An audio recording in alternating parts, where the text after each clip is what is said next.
Hi everyone, and a very warm welcome to the Learning Journeys podcast from Lacuna Learning.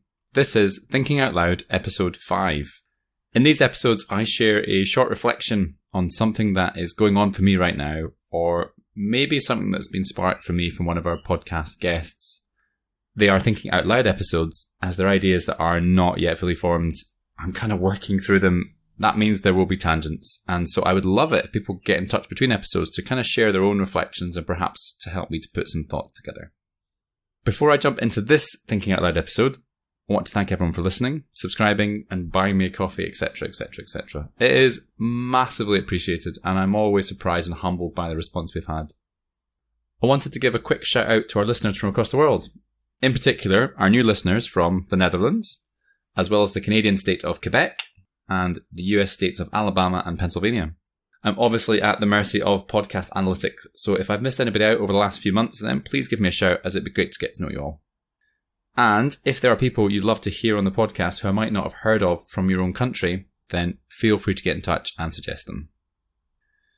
We hope you're all keeping really well, and after the last few weeks, including a holiday, so apologies for the break in podcasts while I had my little break, I have decided that in today's Thinking Out Loud, I want to ask the question, what would you do if you knew you couldn't fail?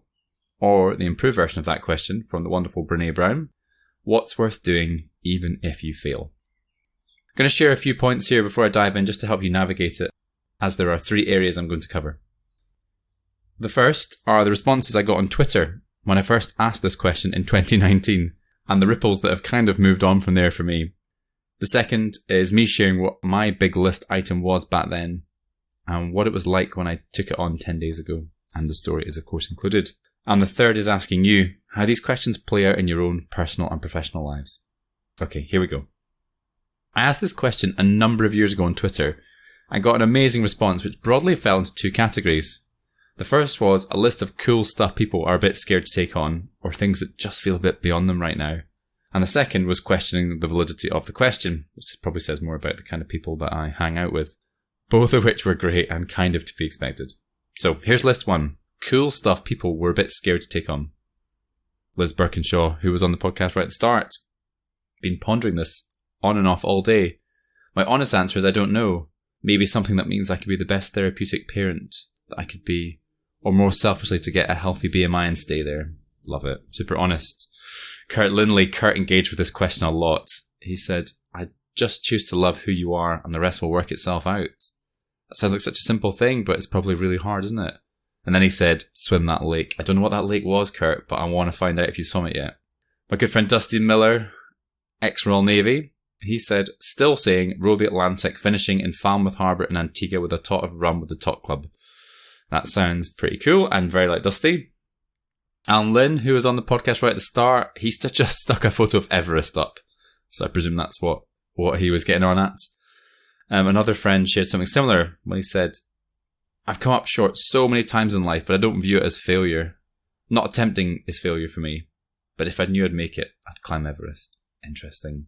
Derek O'Riordan, this will be like a flash in the past for Derek. I would also go back in time like Andrew Gillett, but become more curious, more often in my teens and early 20s. I love this, Derek. Learning the value of learning, true learning. Jenny, Cody, Doug, great question was what she said. Things in her head at the time were Everest, again appeared, interesting. Euro Millions, of course. If you knew you couldn't fail, you did do the Euro Millions, right? Sub 10 in the 100 metres, of course. Love it. Richard Cheetham, he said, riding up Canton Street in Pittsburgh on a tandem. So this is the steepest street in the US. Could end in epic failure, but I like doing something that has an element of doubt. I like the struggle and the challenge. But the best and most comedic answer in that first list came from paddle sport coach and chemist Bruce Jolliffe. He said, I envy astronauts. As a chemist, the thought of sitting strapped to a supermassive tank of highly refined rocket fuel and liquid oxygen, waiting to be channeled in a directionally concentrated burn, is fraught with obvious risk. But then, just this, and he shared a photo of the Earth from space. And I got chills just looking at it. If you knew you couldn't fail, you'd get in that rocket, right? Okay, list 2. Kurt, who gave this some real thought. I think if you couldn't fail, maybe it would have less relevance, and therefore you actually wouldn't want to do it so much, or would it be less fulfilling? Derek O'Riordan simply said, Doug, there is no failure. What a wonderful point. Maybe that is true. Andrew Woodruff, I've learned more from failure than I have from success in the last 4 years. The fear of failure keeps you sharp. It would be too easy otherwise. Keith McCulloch said, in a sense, paradoxically, I may not do anything else. Not sure I could be motivated and unsatisfied with a sure thing, maybe. This idea of a sure thing would be less interesting. And Alistair Russell, doesn't the possibility of failure drive most of us on to succeed? I was, of course, then asked what I would do, and I replied 2 things. Number 1, I would ask some Twitter friends a big, scary, open question that's been challenging me. And secondly, I'd climb the Coolin Ridge on Skye in a single day. That was my big list item of what I'd do if I knew I couldn't fail. Now, of course, the reality of it is that I could have failed. The single day traverse of the Coolin Ridge on Skye has sat with me for years and years. And as those of you on Instagram may have seen recently, because I put a post up, I finally gave it a go about 10 days ago. Going into that attempt, there were so many unknowns that I genuinely didn't know if I could do it.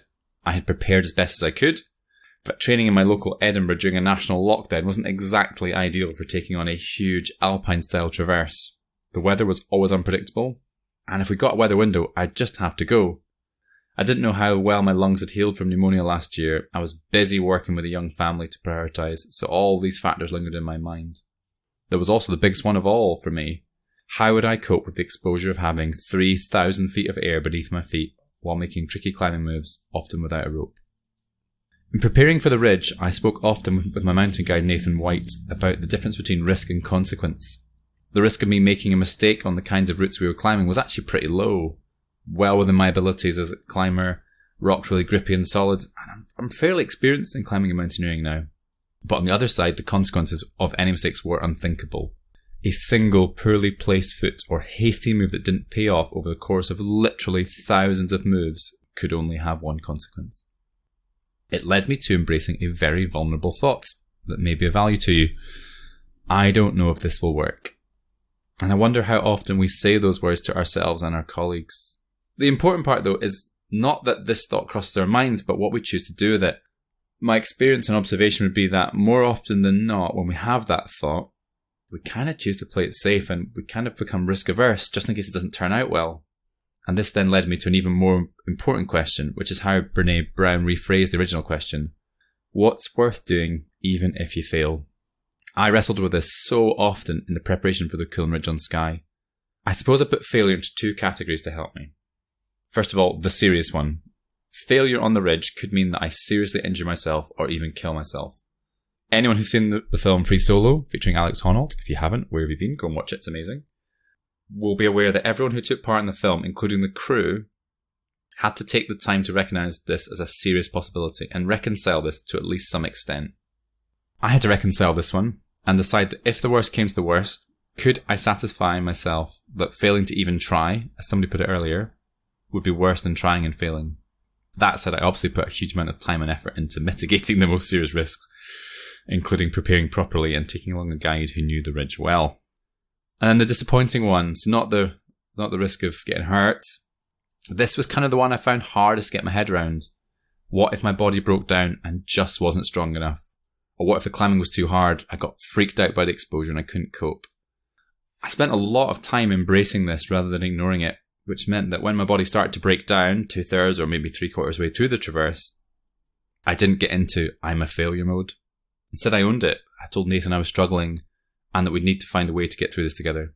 In the end, a 15-hour day turned into a 16.5-hour day.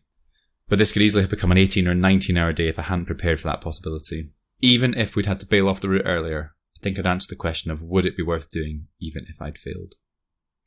So let me ask you the questions. What would you do if you knew you couldn't fail?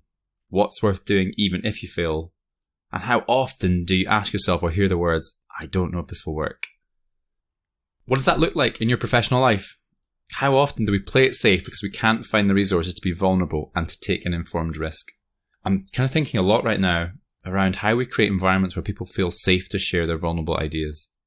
There's probably another podcast here, which I'll not go into right now, around psychological safety and trust. I had a catch up with Rusty from the Magic Academy recently, and he said, go on, do one on trust and psychological safety. So maybe I just that nudge, so thank you, Rusty.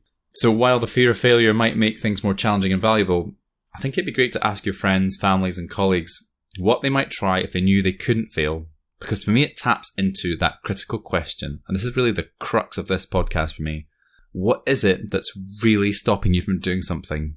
That's what I think this question is all about. Thank you so much for listening to this Thinking Out Loud episode, and I hope that you found it interesting and maybe even thought-provoking. I am so interested in your answer to these questions, and let me know if this is something that you're also wrestling with, and maybe if it's something I could help you with. I definitely need to be less scared of that podcast on psychological safety and trust, so maybe need to finally take a deep breath and take those big ones on. I would love to know what you think, so feel free to get in touch on Twitter, Instagram, I'm at PausCoachDev, LinkedIn, or by plain old email through my website, lacunalearning.co.uk. You can find a bit more about my work on there as well, or at doug@lacunalearning.co.uk, which I check pretty often. Feel free to suggest guests and topics for future podcasts, as I'm always open to good ideas. Please hit subscribe so you don't miss out on any future episodes, and look forward to hearing from you. If you enjoyed the podcast, I would be so grateful if you want to buy me a coffee. Helps keep the podcast going, and you can find the link on my podcast page. Thank you so much for listening to the Learning Journeys podcast, and please stay safe, everyone.